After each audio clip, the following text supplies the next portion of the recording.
걱정 마, 자기야. 와이프는 지금 반쯤 넋이 나갔어. 산부인과 병실 문틈으로 남편의 웃음소리가 새어 들어왔습니다. 저는 바로 그날 5년 만에 어렵게 가진 아이를 잃었습니다. 그런 저를 두고 남편은 내연녀에게 말했습니다. 우울증으로 몰아서 정신병원에 넣으면 돼. 그럼 집도 내 마음대로 할 수 있어. 저는 이불 속에서 손톱이 살을 파고들 만큼 주먹을 쥐었습니다. 하지만 아무 말도 하지 않았습니다. 그들이 파놓은 함정에 제가 직접 들어가 주기로 했습니다. 단 빠져나올 때는 저 혼자가 아니었습니다. 그들의 모든 죄를 끌고 나올 생각이었습니다. 이야기 시작 전 저희 채널을 구독해 주시면 오늘 하루 큰 행운이 가득하시길 빌겠습니다. 오늘의 사연 시작합니다. 쇠창살이 박힌 창문 너머로 희뿌연 새벽빛이 스며드는 폐쇄병동 침대 위에서 저는 환자복 소매를 걷어 올린 채 며칠 전 잃어버린 아이의 초음파 사진을 손끝으로 가만히 쓰다듬고 있었습니다. 손바닥만 한 흑백 사진 속 작은 점 하나가 5년이라는 긴 세월을 버티게 해준 제 전부였습니다. 이 차가운 병실에 제가 어쩌다 갇히게 되었는지 저는 베개에 머리를 기댄 채 지난 일주일을 천천히 되짚어 보았습니다. 일주일 전 그날 저는 병원에서 처음으로 우리 아이의 심장 소리를 들었습니다. 산모님, 여기 들리시죠? 아주 또렷하게 뛰고 있습니다. 아기가 잘 버텨주고 있어요. 의사가 모니터를 가리키며 웃자 콩닥콩닥 빠르게 뛰는 그 작은 소리가 진료실을 가득 채웠습니다.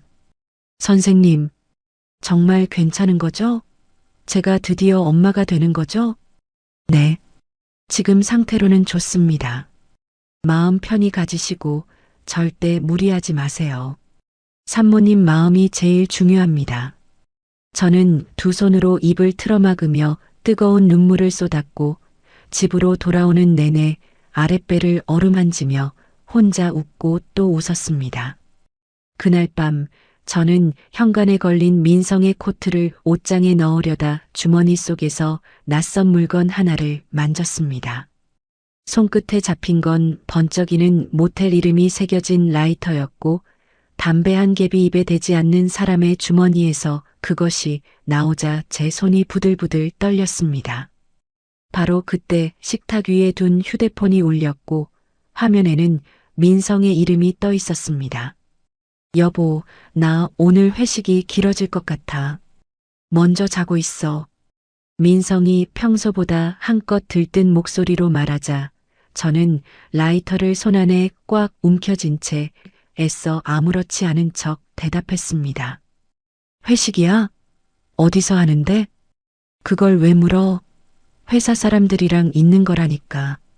임신했다고 사람 숨통까지 조이려고 그래? 그런 뜻 아니야. 그냥 걱정돼서 물어본 거야. 걱정은 무슨. 당신은 집에서 쉬기나 해. 괜히 예민하게 굴지 말고. 응, 알았어. 너무 늦지 않게 들어와. 전화를 끄는 저는 떨리는 손으로 외투를 챙겨 입고 곧장 민성의 회사 쪽으로 차를 몰았습니다. 그러나 민성의 차는 회사가 아니라 네온 사인이 번쩍이는 유흥가 골목 앞에 떡하니 서 있었습니다. 저는 길 건너 어둠 속에 차를 세운 채 운전석에 앉은 민성과 그 옆 조수석에 바짝 달라붙은 낯선 여자를 멍하니 바라보았습니다. 짙은 화장에 몸매가 다 드러나는 옷을 입은 여자가 민성의 목덜미에 팔을 감자 두 사람은 누가 볼세라 진하게 입을 맞추었습니다. 제 눈앞이 새하얗게 변하면서 핸들을 쥔 손에서 핏기가 싹 가셨습니다. 비틀비틀 차 문을 열고 내린 저는 길바닥에 그대로 풀썩 주저앉고 말았습니다. 아랫배에서 뜨거운 것이 왈칵 쏟아지는 느낌의 다리 사이를 내려다보니 바닥에는 검붉은 피가 흥건하게 번지고 있었습니다. 안 돼. 우리 아기. 제발 안 돼. 저는 새파랗게 질린 입술을 떨며 휴대폰을 꺼내 119를 누르고는 아득해지는 정신을 붙잡으며 민성의 번호를 눌렀습니다. 여보, 제발 받아. 나 지금 쓰러졌어. 우리 아기가 이상해. 제발 한 번만 받아. 요란한 사이렌 소리와 함께 구급차가 밤거리를 내달리는 내내 저는 피투성이가 된 손으로 휴대폰을 붙잡고 민성의 이름을 불렀습니다. 여보, 제발 전화 받아. 우리 아기가 잘못됐어. 당신 아이잖아. 한 번만 받아줘.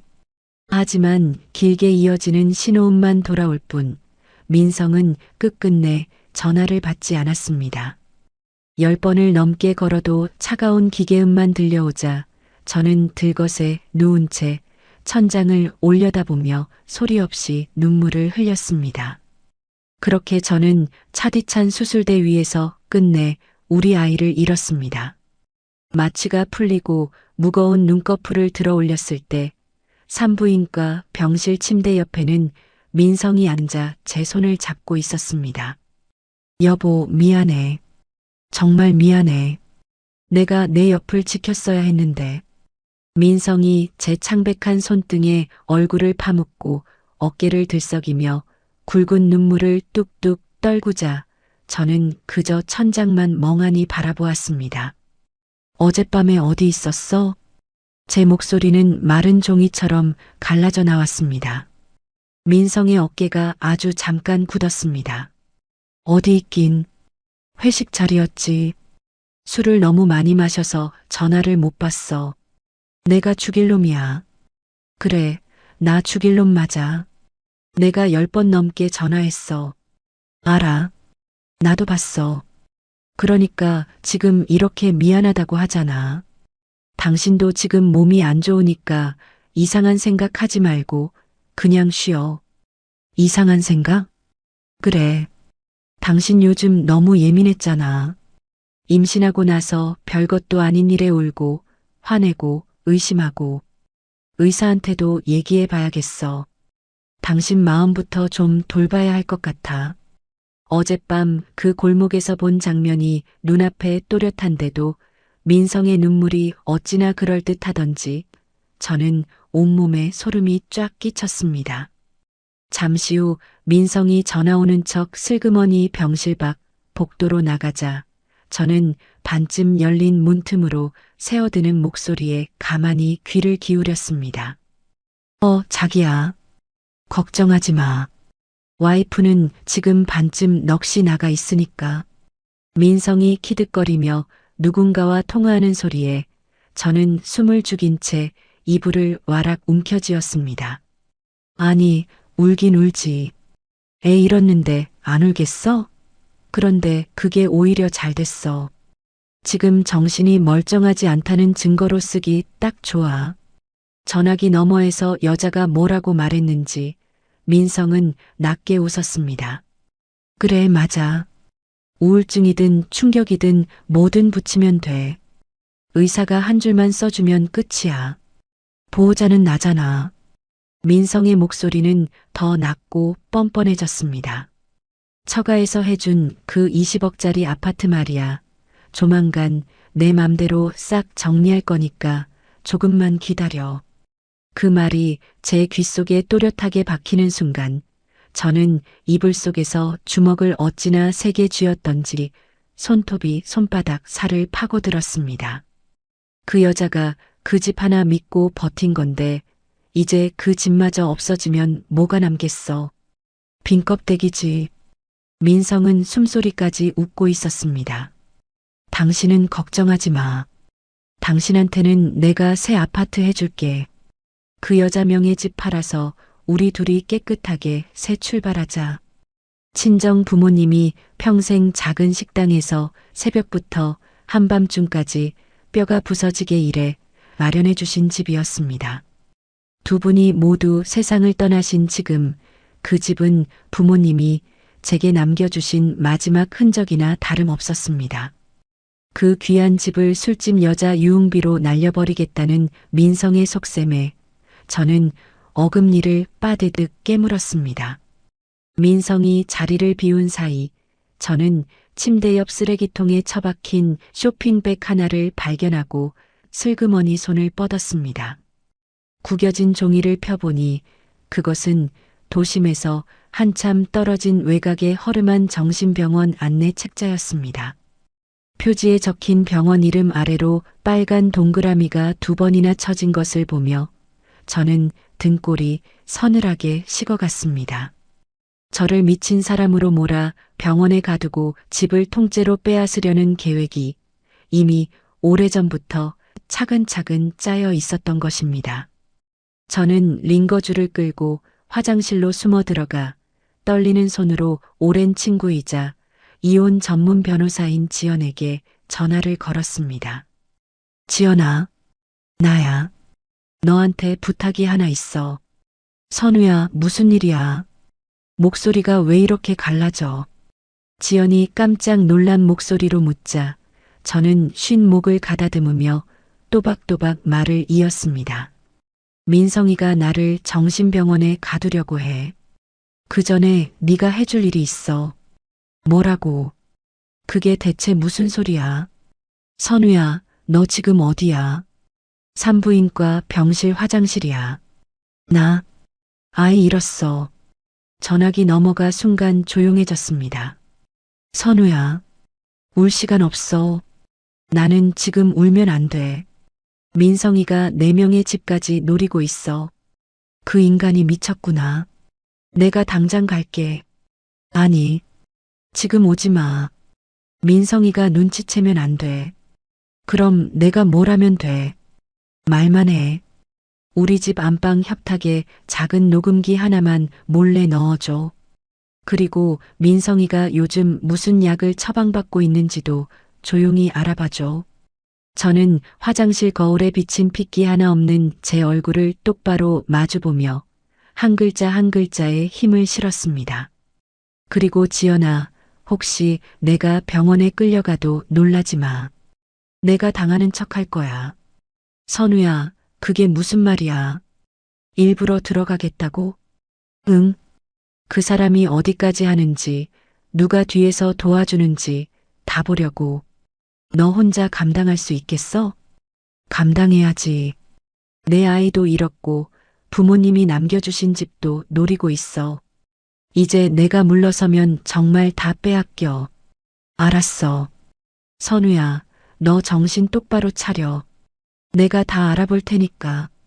지연의 단단한 목소리에 저는 그제야 무너져 내리려던 마음을 겨우 붙들었습니다. 며칠 뒤 태어나던 날, 저는 민성이 모는 차 조수석에 말없이 앉아 흘러가는 창밖만 바라보았습니다. 운전대를 잡은 민성이 곁눈질로 제 눈치를 살피며 어색한 미소를 지었지만 저는 끝내 아무 대꾸도 하지 않았습니다. 여보, 너무 상심하지 마.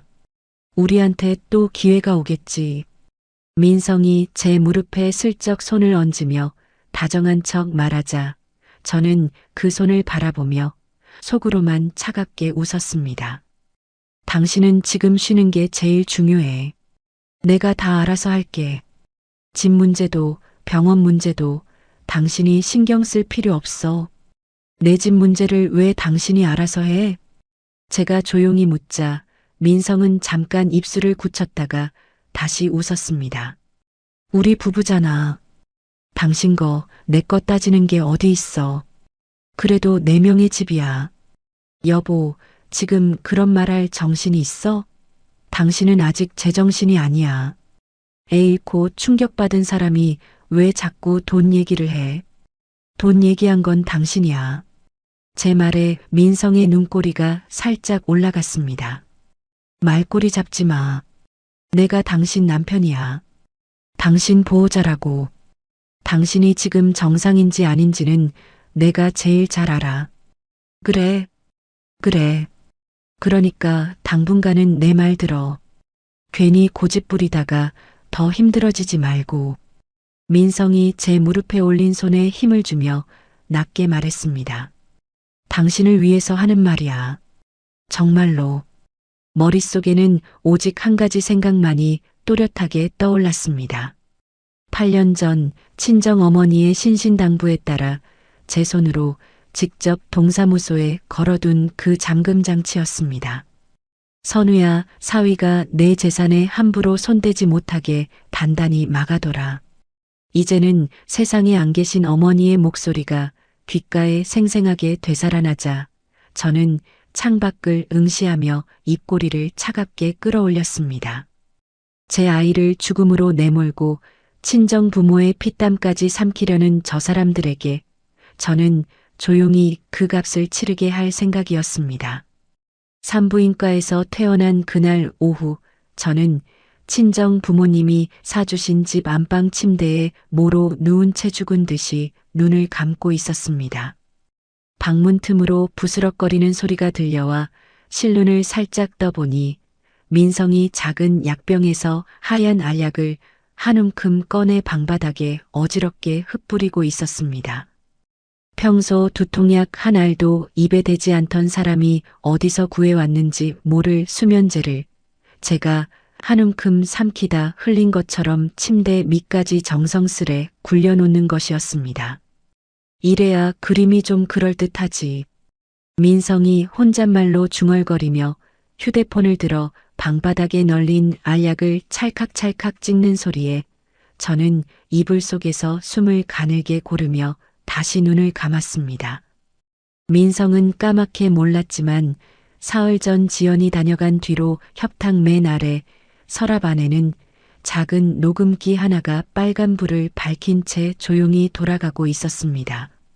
민성의 발소리 하나, 혼잣말 한마디까지 그 안에 고스란히 담기고 있다는 사실을 떠올리며 저는 이불 속에서 입술 끝을 슬며시 깨물었습니다. 잠시 뒤 주방 쪽에서 달그락거리는 소리가 나기에 가만히 귀를 기울이니 도마 위에 있어야 할 식칼을 민성이 일부러 식탁 한가운데에 떡하니 올려놓는 기척이 느껴졌습니다. 그러고는 또 휴대폰을 들어 그 식칼을 이리저리 각도를 바꿔가며 찍어대는 것이었습니다. 민성이 한 발 한 발 함정을 다져갈수록 저는 오히려 속이 차갑게 가라앉으며 정신이 또렷해졌습니다. 목이 바짝 타들어가 저는 천천히 몸을 일으켜 물을 마시러 주방으로 걸어 나갔습니다. 바로 그 순간을 기다렸다는 듯 민성이 갑자기 저에게 달려들어 두 팔로 와락 끌어안으며 목청껏 소리를 질렀습니다. 여보, 안 돼. 죽으면 안 돼. 정신 차리라고. 난데없는 비명에 제가 멈칫하는 사이 민성은 제 손에 억지로 물컵을 쥐어주며 알약 하나를 입에 밀어 넣으려 들었습니다. 이거 얼른 먹고 진정 좀 해. 당신 지금 제정신이 아니야. 약을 한 움큼이나 삼키고 칼까지 들었잖아. 저는 입술을 꾹 다문 채 그 알약과 물을 입안에 머금기만 하고 목구멍으로는 단 한 모금도 넘기지 않았습니다. 내가 언제 칼을 들었다고 그래. 제가 가까스로 입을 떼자 민성은 못 들은 척 고개를 휙 돌리며 어딘가로 손짓을 보냈습니다. 그 소동이 채 10분도 지나지 않아 현관문이 쾅쾅 두드려지더니 곧 부서질 듯 거칠게 열렸습니다. 건장한 사내 둘이 흰 가운 비슷한 옷을 걸치고 성큼성큼 안으로 들어서자 저는 본능적으로 뒷걸음질을 쳤습니다. 이 집의 환자분 어디 계십니까? 앞장선 덩치 큰 사내가 무뚝뚝하게 묻자 민성이 기다렸다는 듯 저를 손가락으로 가리켰습니다.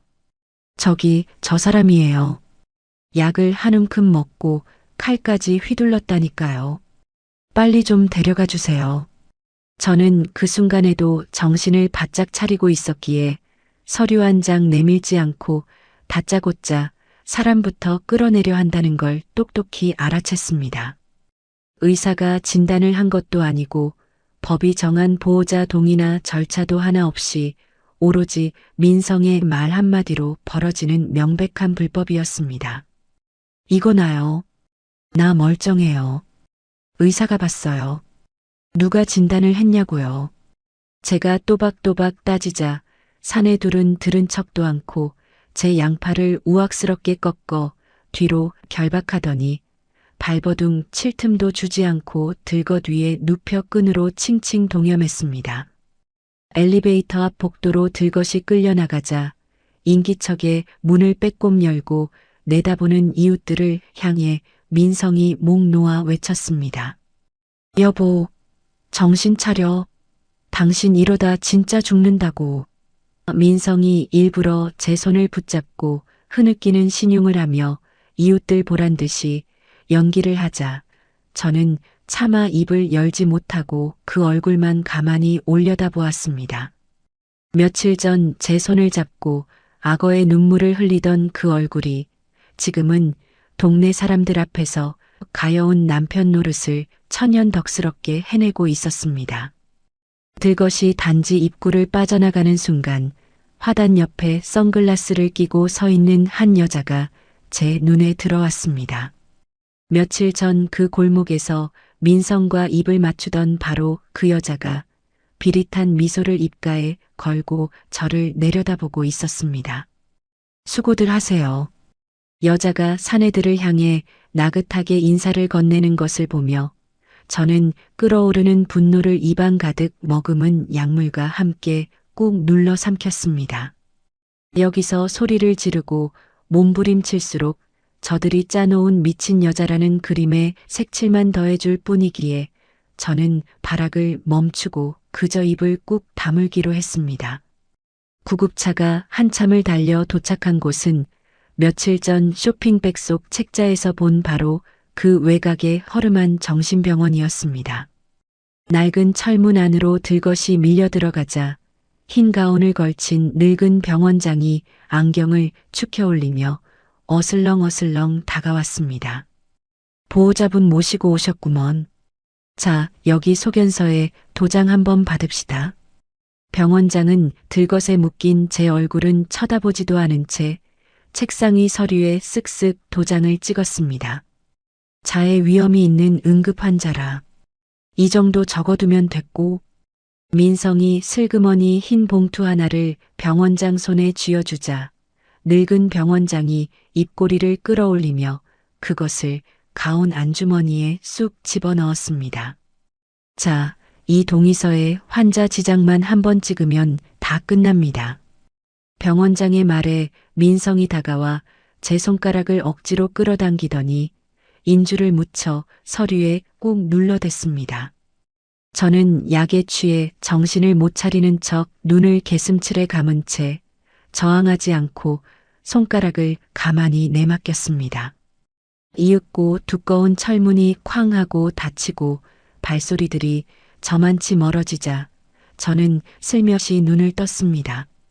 환자복 안주머니에 미리 숨겨둔 빈 약병을 꺼내 입안 가득 머금고 있던 약물과 알약을 조심스럽게 뱉어 그 안에 봉인했습니다. 손바닥 위 작은 약병을 꽉 움켜쥐며 저는 쇠창살 너머 시커먼 어둠을 향해 서늘한 눈빛을 던졌습니다. 저를 이 지옥에 쳐넣은 사람들은 자신들이 지금 무슨 무덤을 파고 있는지 아직 까맣게 모르고 있었습니다. 쇠창살 너머로 푸르스름한 달빛이 스며드는 첫날 밤, 저는 딱딱한 병원 침대에 누운 채 지금쯤 제 집에서 벌어지고 있을 일을 가만히 그려보았습니다. 나중에 하나하나 다 알게 된 일이지만 그날 밤 제 안방에서는 차마 눈 뜨고 보기 힘든 광경이 펼쳐지고 있었습니다. 친정 부모님이 평생 모은 돈으로 사주신 그 집 안방에서 민성과 수지는 샴페인 잔을 쨍 부딪히며 보란 듯이 축배를 들고 있었습니다. 자기야, 드디어 그 골칫덩어리 치웠네. 이제 이 집은 온전히 우리 거야. 민성이 해벌쭉 웃으며 잔을 단숨에 들이켜자 수진이 민성의 품으로 파고들며 콧소리를 길게 뺐습니다. 역시 우리 오빠밖에 없어. 그 여자 곁에서 내가 얼마나 속이 탔는지 알기나 해. 수지는 제 화장대 앞에 떡하니 앉아 제가 아끼던 향수를 제 목덜미에 칙칙 뿌려대며 거울 속에 비친 제 자리를 차지한 양 거드름을 피웠습니다. 서랍을 와락 열어 제 목걸이며 반지를 손바닥에 우르르 쏟아붓더니 마음에 안 드는 물건은 방바닥에 휙휙 내던졌습니다. 이 집 안주인은 이제부터 나야. 이런 촌스러운 건 죄다 갖다 버려야지. 수진이 제 옷가지를 바닥에 패대기치며 깔깔대는 모습이 마치 제 눈앞에 펼쳐지는 듯 또렷했습니다. 사실 수진은 술집에서 일하며 사채업자들에게 무려 5억이라는 빚을 진 신세였습니다. 그 빚을 갚을 돈줄을 찾아 헤매다가 어수룩한 민성을 노려 집까지 통째로 삼키려 들러붙은 꽃뱀이었던 것입니다. 민성은 그런 속셈도 까맣게 모른 채 수진이 따라주는 술잔에 흐물흐물 녹아들고만 있었습니다. 다음 날 아침 수진의 휴대폰으로 살벌한 전화 한 통이 걸려왔습니다. 양수진, 오늘까지 5억 안 채워 넣으면 어떻게 되는지 잘 알지. 곧 사람 보낸다. 전화 너머 사내의 협박에 수진은 새파랗게 질려 손톱을 잘근잘근 씹다가 이내 표정을 싹 바꾸고 민성에게 다가가 콧소리를 짜냈습니다. 오빠, 우리 이 집 얼른 팔자. 좋은 데로 옮겨서 둘이 새 출발하면 좋잖아. 응? 팔자고. 근데 그게 그렇게 뚝딱 되는 게 아니던데. 민성이 머뭇거리자 수진이 민성의 팔뚝에 척 매달리며 보챘습니다. 오빠가 이 집 주인인데 뭐가 걱정이야. 그냥 도장 한번 찍고 내놓으면 되는 거 아니야? 하지만 민성은 한 가지 사실을 까맣게 모르고 있었습니다. 8년 전 혼인하던 그날부터 집문서며 인감이며 모든 것을 제가 직접 챙겨왔고 민성은 단 한 번도 그런 일에 손가락 하나 대본 적이 없었습니다. 더구나 제가 그 무렵 동사무소를 찾아가 제 인감증명서만큼은 오직 저 본인이 직접 가야만 뗄 수 있도록 단단히 빗장을 걸어두었다는 사실조차 민성은 꿈에도 알지 못했습니다. 선우야, 사위가 내 재산에 손가락 하나 못 대게 미리미리 막아둬라. 친정어머니가 제 두 손을 꼭 쥐고 신신당부하시던 그 말씀에 따라 제 손으로 걸어둔 자물쇠가 8년이 흐른 지금 완벽한 철벽이 되어 그 집을 지키고 있었습니다. 어머니의 그 한마디가 이렇게 제 목숨줄을 붙들어 줄 줄을 그때는 저도 미처 몰랐습니다. 아무것도 모르는 민성은 수진이 슬쩍 내민 서류 뭉치에 호기롭게 도장을 꾹꾹 눌러 찍었습니다. 자, 됐지. 이제 집만 팔면 우리 둘이 평생 떵떵거리며 사는 거야. 민성이 의기양양하게 어깨를 으쓱였지만 정작 그 서류는 집을 파는 서류가 아니라 수진의 5억 빚을 대신 갚겠다는 연대보증 서류였습니다. 민성은 제 발로 빚구덩이에 머리를 들이미는 줄도 모르고 수진의 어깨를 끌어안으며 해실해실 웃기만 했습니다. 도장을 받아낸 수진은 민성의 등 뒤로 돌아서며 서늘한 조소를 흘렸습니다. 그러고는 제 화장대 서랍을 샅샅이 뒤져 신분증과 도장을 챙겨 가방에 쑤셔 넣고는 굽 높은 구두를 또각또각 울리며 밖으로 나섰습니다. 민성을 향한 사랑 같은 건 애초에 그 가방 속에 없었던 것입니다. 같은 시각 병원 안에 저는 배식구로 들어온 식은 밥을 묵묵히 한술 한술 떠넘기고 있었습니다. 밥알이 모래알처럼 깔끄럽게 목구멍을 긁었지만 저는 반격할 힘을 잃지 않으려 억지로라도 꼭꼭 씹어 삼켰습니다. 지금쯤 제 집에서 서로의 덫에 걸려 허우적대고 있을 두 사람을 떠올리니 저도 모르게 입가에 차가운 미소가 번졌습니다. 친정 부모님의 당부 한마디로 제가 직접 만들어둔 그 방어막 덕분에 이 쇠창살 안은 더 이상 끔찍한 감옥이 아니었습니다. 오히려 누구의 방해도 받지 않고 조용히 칼을 갈 수 있는 세상에서 가장 안전한 요새가 되어주고 있었습니다. 저는 빈 식판을 한쪽으로 밀어두고 두 손을 가지런히 모은 채 다가올 면회 날을 천천히 헤아렸습니다. 제가 병원에 갇힌 지 이튿날 아침 수진과 민성은 제 신분증과 도장을 챙겨 들고 동사무소 민원 창구를 찾아갔습니다. 이 역시 나중에 낱낱이 알게 된 일이지만 두 사람은 마치 당연한 권리라도 손에 쥔 양 어깨를 빳빳하게 펴고 서류를 들이밀었습니다. 여기 집 파는데 쓸 거니까 이 사람 인감증명서 한 통 대신 떼주세요. 민성이 제 신분증을 창구에 툭 내려놓자 담당 공무원이 모니터를 한참 들여다보더니 천천히 고개를 가로저었습니다. 이건 본인이 직접 대리 발급을 막아두셨네요. 위임장만으로는 절대 못 떼드립니다. 뭐라고요? 그게 무슨 말이에요? 수진이 발끈하며 목소리를 높이자 공무원이 차분한 손길로 모니터 화면을 가리켰습니다. 본인 외에는 누구도 못 뗀다고 여기 이렇게 똑똑히 걸려 있어요. 부인께서 직접 오셔야 합니다. 다급해진 민성이 주먹으로 창구 유리를 쾅 내리치며 언성을 높였습니다. 아니, 내 마누라가 지금 정신병원에 갇혀서 몸을 못 움직인다니까요. 그러니까 그걸 좀 풀어달라고요. 공무원이 눈썹을 살짝 찌푸리며 두툼한 규정집을 꺼내 펼쳤습니다. 이건 본인 말고는 풀 방법이 아예 없습니다. 정거동이 어려우시면 담당자가 직접 병원에 찾아가서 환자분 의사를 얼굴 마주보고 확인하는 수밖에 없어요.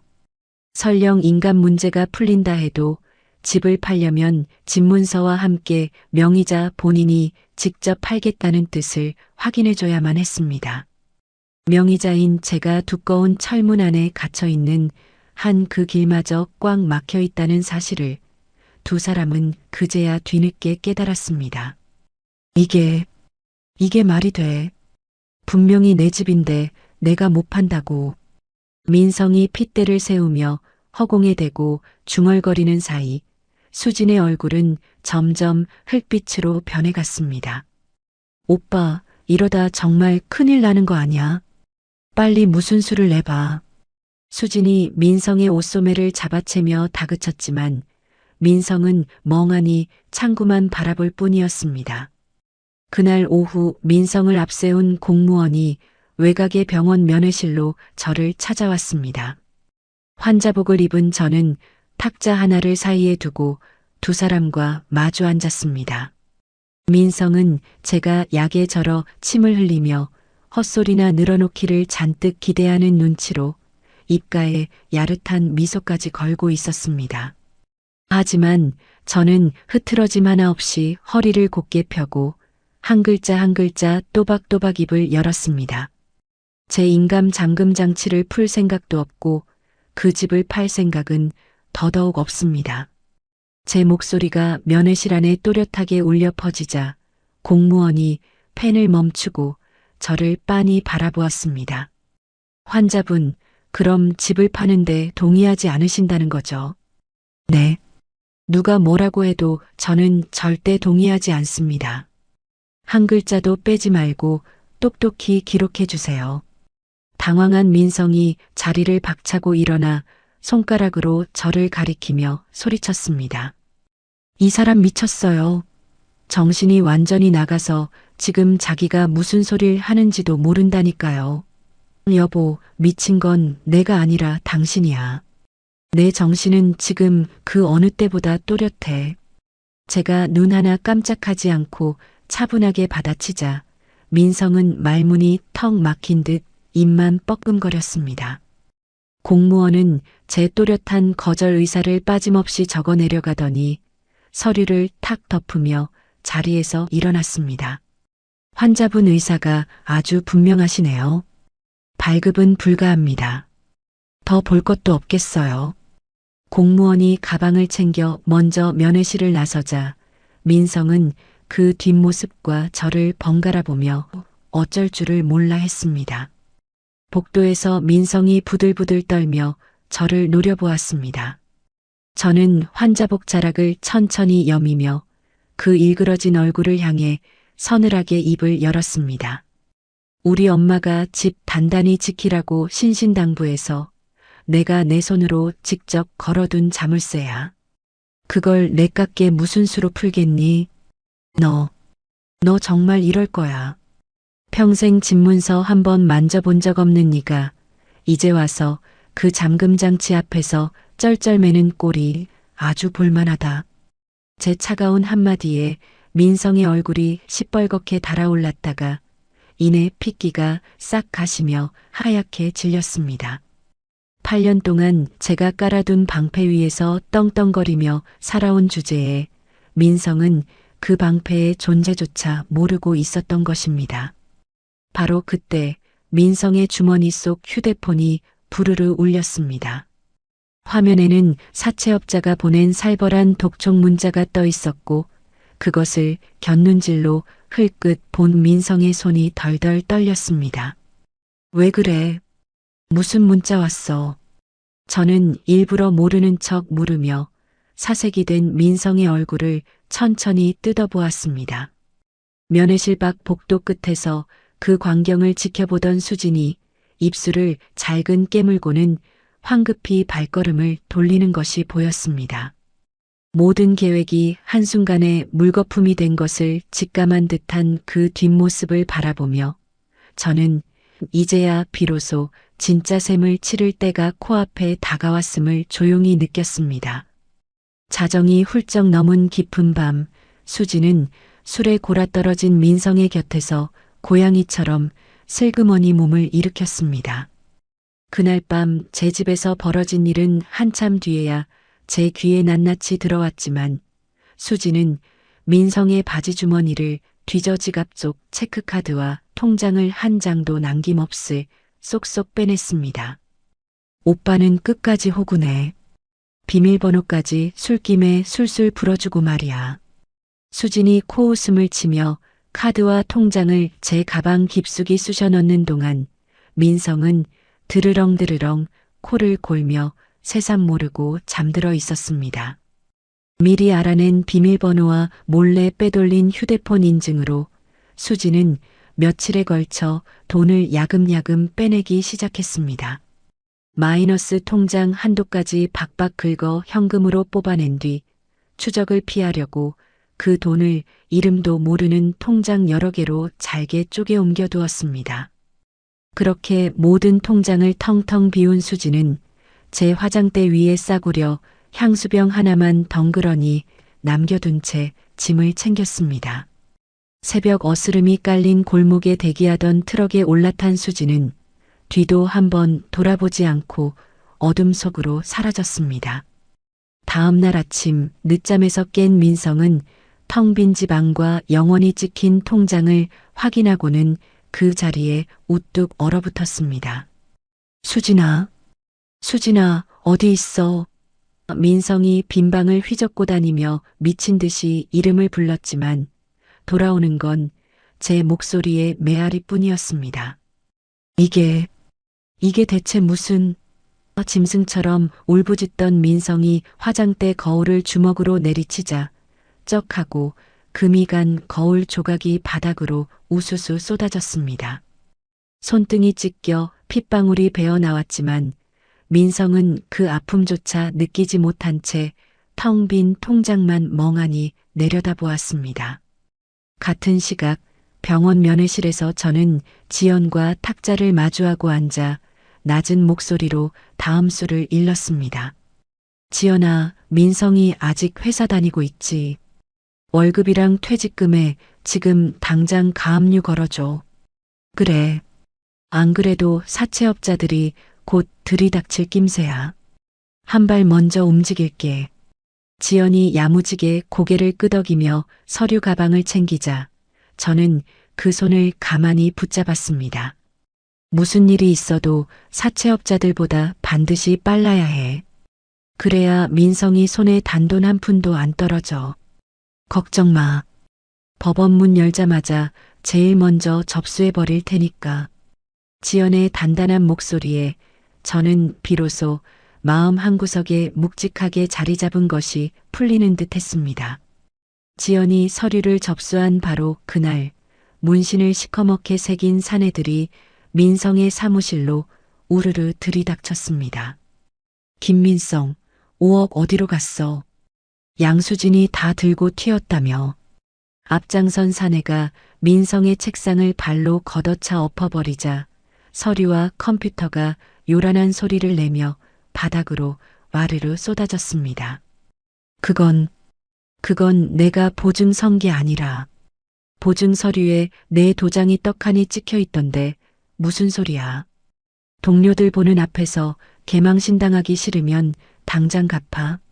사내가 민성의 멱살을 움켜쥐고 거칠게 흔들자 사무실 직원들이 웅성거리며 하나둘 자리에서 일어났습니다.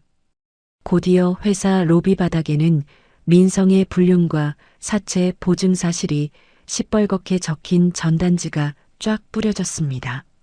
사색이 된 인사팀장이 민성을 한쪽 구석으로 끌고 가 차갑게 내뱉었습니다. 당장 사직서 쓰고 나가요. 회사 망신을 이렇게 시켜놓고 무슨 낯으로 여기 앉아 있을 생각이에요. 하지만 쫓겨나는 민성의 손에는 단돈 한 푼도 쥐어지지 않았습니다. 당연히 받을 줄 알았던 퇴직금에는 이미 제 쪽에서 건 가압류가 단단히 걸려 한 푼도 빼낼 수 없게 묶여 있었던 것입니다. 하루아침에 직장도 잃고 가진 것마저 몽땅 잃은 민성은 덜덜 떨리는 손으로 수진의 번호를 눌렀습니다. 지금 거신 번호는 없는 번호입니다. 차가운 기계음만 되돌아오자 민성은 휴대폰을 바닥에 내동댕이 치며 그 자리에 털썩 주저앉았습니다. 수진아, 너마저 나를. 벼랑 끝에 내몰린 민성의 머릿속에 남은 길은 이제 단 하나뿐이었습니다. 어떻게든 저를 구슬려 인감 잠금 장치를 풀고 집을 팔아 빚을 막는 것, 그것 말고는 숨 돌릴 구멍이 어디에도 없었습니다. 민성은 찢어진 손등을 부여잡고 비틀비틀 거리로 뛰쳐나가 지나가는 택시를 미친 듯이 붙잡아 세웠습니다. 외곽에 있는 정신병원으로 갑시다. 빨리요. 제발 좀 빨리 가주세요. 택시가 도심을 빠져나가 한적한 외곽길로 접어드는 동안 민성은 식은 땀에 흠뻑 젖은 얼굴로 창밖만 노려보았습니다. 그렇게 저를 지옥에 쳐넣은 사람이 이제는 저에게 매달리기 위해 그 지옥의 문을 제 발로 두드리러 오고 있었습니다. 제가 그 병원에 갇힌 지 정확히 일주일째 되던 날 아침, 면회실 철문이 드르륵 열리며 한 남자가 비틀비틀 뛰어들어왔습니다. 머리는 까치집처럼 산발이 되고 얼굴은 사색이 된 민성이 며칠 사이에 10년은 폭삭 늙은 물꼴로 제 앞에 나타났습니다. 며칠 전 그 오만하던 기세는 온데간데 없이 민성은 바닥에 털썩 무릎을 꿇더니 제 두 다리를 와락 부여잡고 매달렸습니다. 선우야, 제발 나 좀 살려줘. 내가 잘못했어. 내가 다 잘못했어. 민성이 눈물 콧물을 쏟으며 바닥에 이마를 쿵쿵 찢자 까칠하게 자란 수염 위로 굵은 눈물방울이 줄줄 흘러내렸습니다. 그 여자한테 속아서 빚을 5억이나 짊어졌어. 제발 퇴원해서 인간만 풀어주라. 그럼 내가 평생 내 종으로 살게. 저는 제 무릎을 더듬는 민성의 더러운 손을 신고 있던 실내화 끝으로 천천히 밀어냈습니다. 아무런 감정의 흔들림도 없이 저는 텅 빈 눈으로 그 비참한 몰골을 가만히 내려다보았습니다. 종으로 살겠다고. 그 입으로 참 쉽게도 말이 나오네. 선우야, 진심이야. 내가 무릎 꿇고 빌게. 응. 네가 내 아이를 죽음으로 내몰고 우리 친정 부모 피땀까지 통째로 팔아넘기려 한가치고는 아직 이 정도는 너무 가벼워. 제가 차갑게 내뱉자 민성이 고개를 번쩍 들며 핏발선 눈으로 저를 올려다보았습니다. 그건 내가 그때 잠깐 정신이 나갔었나 봐. 제발 딱 한 번만 용서해줘. 딱 한 번만. 너는 그날 구급차 안에서 내가 10번도 넘게 전화했을 때 단 한 번이라도 받아줬니? 제 한마디에 민성의 입이 턱 막히며 부들부들 떨리는 손가락이 면회실 바닥을 힘없이 긁었습니다. 저는 환자복 안주머니에서 작은 봉투 하나를 천천히 꺼내 민성의 눈앞에 살랑살랑 흔들어 보였습니다. 이게 뭔지 궁금하지? 네가 안방에서 약 뿌려놓고 혼자 북치고 장구치던 목소리, 여기 한마디도 빠짐없이 다 들어있어. 뭐라고? 그뿐인 줄 알아. 네가 나한테 억지로 먹이려던 그 약, 나는 안 삼키고 뱉어서 병에 그대로 담아뒀어. 내 이름으로 몰래 처방받은 수면제 기록까지 지연이가 싹 다 찾아냈고, 민성의 얼굴이 하얗게 질리다 못해 시퍼렇게 변하며 입술이 사시나무처럼 덜덜 떨렸습니다. 너 그걸 다 어떻게 해? 그래. 네가 나를 미친 사람으로 몰던 그 일 동안 나는 너를 감옥에 보낼 채비를 다 끝내놨어. 저는 봉투를 다시 가슴에 품으며 무너져 내리는 민성의 두 눈을 똑바로 마주 보았습니다. 바로 그 순간 면회실 문이 활짝 열리며 지연이 경찰관 셋을 데리고 성큼 들어섰습니다. 김민성, 남의 서류를 위조하고 멀쩡한 사람을 불법으로 가둔 죄로 체포합니다. 경찰관이 민성의 양팔을 뒤로 꺾어 철컥 수갑을 채우자 민성이 발버둥을 치며 악을 썼습니다. 이거 나. 선우야 제발. 나 좀 살려줘. 우리 부부잖아. 저는 질질 끌려나가는 민성을 향해 입가에 서늘한 미소를 지으며 고개를 천천히 가로저었습니다. 우리 부부. 그 말은 네가 그 여자랑 입 맞출 때 진작했어야지. 선우야. 한 번만, 제발 한 번만. 나는 퇴원 안 해. 적어도 네가 쇠고랑 차고 끌려가는 건 이 두 눈으로 똑똑히 보고 나갈 거야. 제가 등을 획 돌리자 민성의 울부짖는 소리가 복도 저편으로 점점 잦아들었습니다. 같은 시각 병원 로비에서는 또 다른 소동이 벌어지고 있었습니다. 법이 정한 절차를 깡그리 무시하고 뒷돈을 받아 가짜 소견서를 써준 늙은 병원장이 경찰 손에 수갑을 차고 질질 끌려 나오고 있었습니다. 나는 그냥 서류에 도장만 찍었을 뿐이요. 나는 아무 죄도 없어. 병원장이 목에 핏대를 세우며 발악했지만 그 더러운 뒷거래의 민낯이 환한 로비 한복판에서 낱낱이 까발려지고 있었습니다. 간호사들과 직원들이 수군거리며 손가락질하는 가운데 병원장은 고개를 푹 떨군 채 경찰차에 실려갔습니다. 저는 일주 동안 갇혀있던 병실로 돌아가 단출한 짐을 하나하나 천천히 챙겼습니다. 저를 지옥으로 떠밀던 자들이 제 손으로 판 무덤 속에 스스로 굴러떨어지는 꼴을 저는 두 눈으로 똑똑히 지켜보았습니다. 창가에 둔 아이의 초음파 사진을 가만히 손바닥에 쥐며 저는 사흘 만에 처음으로 길고 깊은 숨을 내쉬었습니다. 쇠창살 사이로 스며드는 햇살이 그제야 따뜻하게 제 뺨에 와닿았습니다. 유치장에 갇힌 민성에게도 사채업자들의 손길은 어김없이 뻗어왔습니다. 면회를 온 문신의 사내들이 쇠창살 너머로 민성을 노려보며 살벌하게 으름장을 놓았습니다. 김민성, 여기서 나가는 날이 내 재산날인 줄 알아. 5억 한 푼이라도 빠뜨리면 땅끝까지 쫓아간다. 민성이 새파랗게 질려 쇠창살을 두 손으로 붙잡고 애원했습니다. 제발 시간을 좀 주세요. 내가 어떻게든 갚을 테니까. 시간.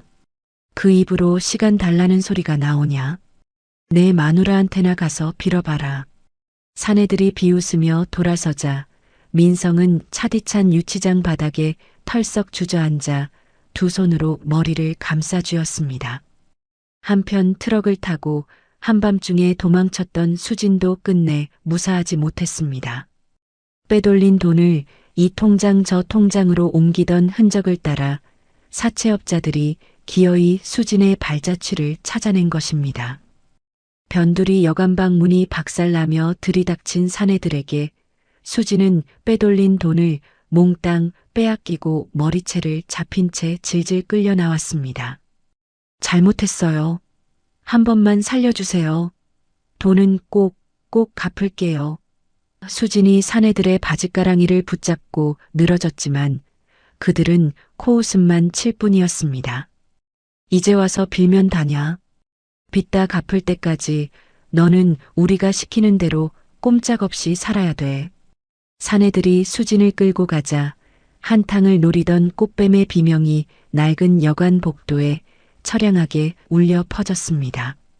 아들이 잡혀갔다는 소식을 들은 시부모, 그러니까 민성의 부모는 부랴부랴 제 아파트로 몰려왔습니다. 도어록 비밀번호를 누르려던 시아버지의 손이 현관문에 떡하니 붙은 빨간 고지서 앞에서 우뚝 멈췄습니다. 이게 뭐야? 접근 금지라니. 아니, 이 집이 우리 아들 집인데 이게 무슨 소리야? 시아버지가 고지서를 부들부들 떨며 읽어내려가는 사이 시어머니는 복도 바닥에 털썩 주저앉아 통곡했습니다. 아이고, 내 새끼. 우리 민성이 불쌍해서 이를 어째. 하지만 문을 열고 나온 이웃들의 눈빛은 얼음장처럼 싸늘하기만 했습니다. 멀쩡한 마누라를 정신병원에 가둬놓고 그 부모가 무슨 낯짝으로 여길 찾아와요. 어디서 행패해요? 경찰 부르기 전에 당장 돌아가세요. 이웃들이 손가락질하며 문전박대하자 시어머니는 더욱 서럽게 울부짖으며 바닥을 쳤습니다. 사위 하나 잘 봤다고 동네방네 자랑하던 그 입으로 이제는 변명 한마디 제대로 못한 채 쫓겨나는 신세가 된 것입니다. 같은 무렵 저는 멀쩡히 퇴원한 몸으로 지연과 함께 법원 민원실 문을 밀고 들어섰습니다. 한치의 떨림도 없는 손으로 이혼을 청구하는 서류와 그동안 제가 겪은 고통을 물어내라는 서류를 차곡차곡 접수했습니다. 선우야, 이제 정말 끝이 보인다. 네가 다 이긴 거야. 지연이 제 어깨를 가만히 토닥이자 저는 옅은 미소로 고개를 끄덕였습니다. 아직은 일러. 저 사람이 내 손에서 단돈 한 푼도 못 가져가는 걸 두 눈으로 봐야 그제야 진짜 끝이지. 이혼 절차가 진행되는 동안 민성이 저지른 짓과 산더미처럼 쌓인 사채 빚이 하나도 빠짐없이 낱낱이 드러났습니다. 민성은 친정에서 해준 그 집은커녕 단돈 한 푼의 재산도 나눠받지 못한 채 빈손으로 내쫓겼습니다. 감방 안의 민성은 밤마다 악몽에 시달리며 헛것을 보기 시작했습니다. 저를 미친 사람으로 몰아가두려 했던 바로 그 고통을 이제는 민성 스스로가 고스란히 되돌려 받고 있었습니다. 저리 가. 다들 저리 가란 말이야. 민성이 텅 빈 벽을 향해 헛소리를 지르며 제 머리카락을 쥐어뜯자 같은 방 사람들마저 슬금슬금 자리를 피했습니다. 빼돌린 돈을 모조리 잃고 빚더미만 떠안은 수진 역시 한탕을 노리던 지난 날을 매일같이 곱씹으며 피눈물을 쏟았습니다. 남의 집과 남의 남편을 탐낸 대가가 이토록 처참할 줄은 수진도 미처 몰랐던 것입니다. 사채업자에게 끌려다니며 손이 발이 되도록 비는 수진의 모습은 한때 제 화장대 앞에서 거드름을 피우던 그 여자와는 딴판이었습니다.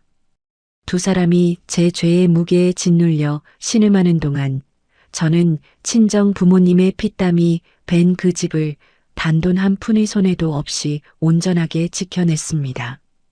오래전 어머니의 당부 한마디에 제 손으로 채워둔 그 작은 자물쇠가 끝내 저와 우리 가족을 모두 구해낸 셈이었습니다.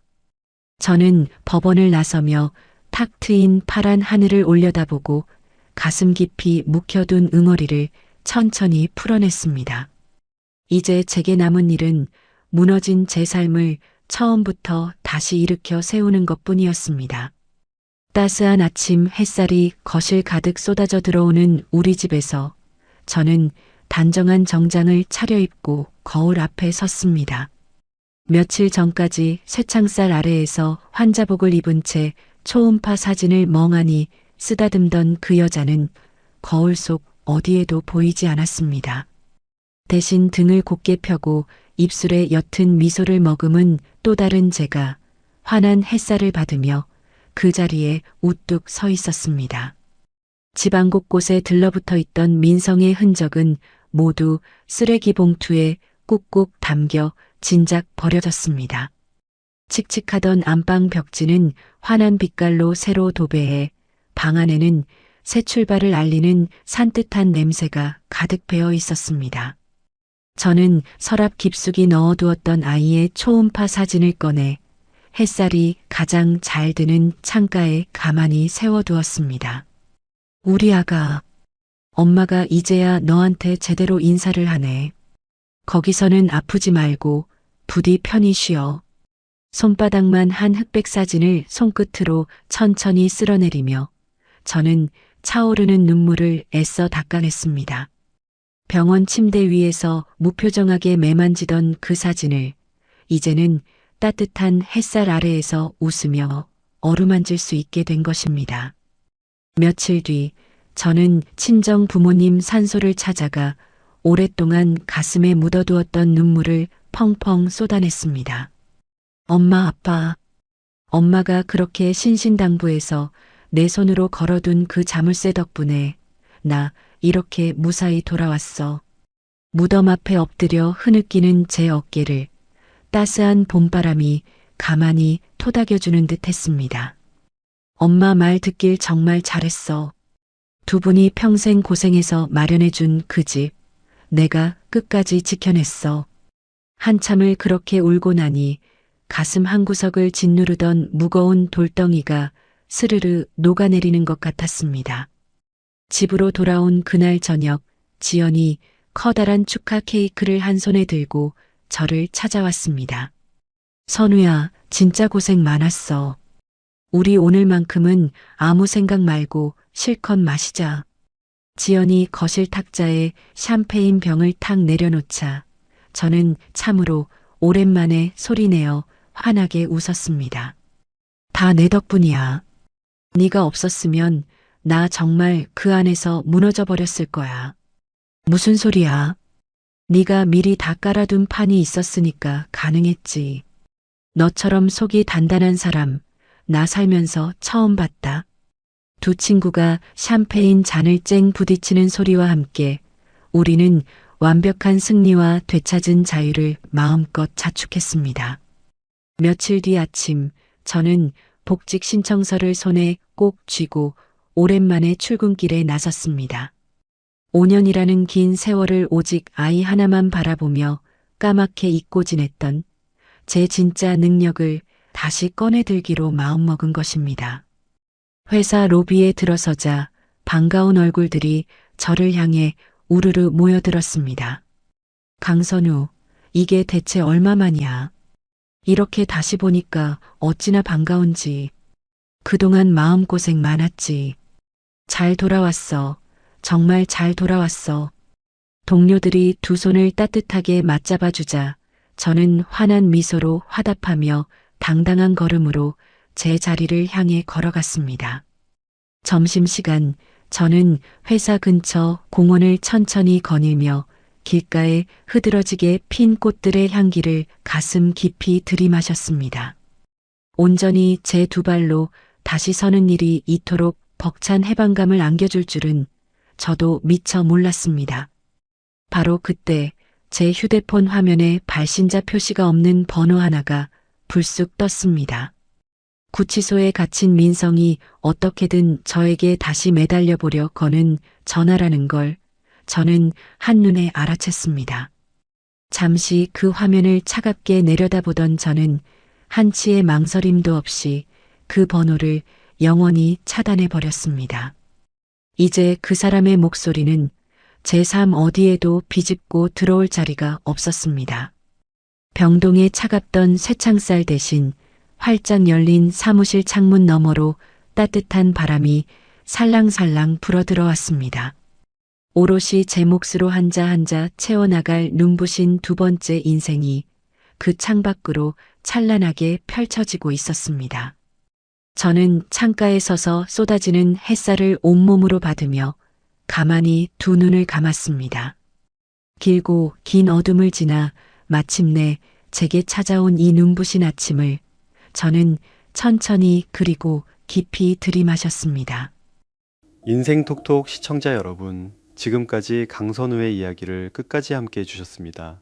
세상이 아무리 사람을 벼랑 끝으로 몰아세워도 묵묵히 견디며 제자리를 지켜낸 사람은 끝끝내 무너지지 않습니다. 어둠이 아무리 길어도 아침은 반드시 찾아오고 이를 악물고 버텨낸 그 용기는 언젠가 빛이 되어 돌아옵니다.